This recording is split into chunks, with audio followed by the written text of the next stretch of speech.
আসসালামু আলাইকুম রহমতুল্লাহ। সম্মানিত উপস্থিতি, আমরা গভীর উদ্বেগের সঙ্গে লক্ষ্য করছি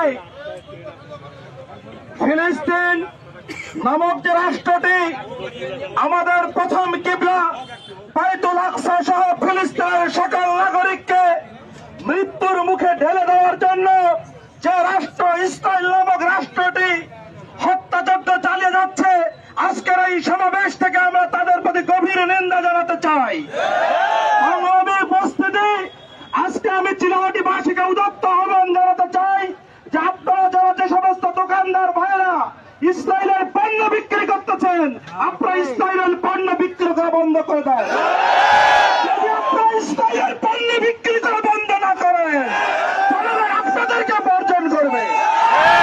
এই দোকানদার ইসরায়েলের পণ্য বিক্রি করবে, তৌহিদি জনতা আপনারা সেই দোকানে আর কোনো খরচ করবেন না।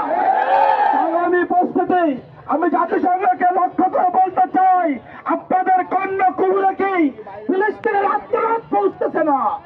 যদি ফিলিস্তিনের আত্মনাদ পৌঁছে থাকে আপনাদের কর্ণ কুহুরে, এখন এই ইসরায়েলের হামলা বন্ধ করেন।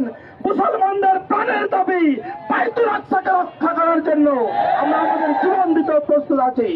সংগ্রামী উপস্থিতি, আমি আমার কথাকে আর দীর্ঘ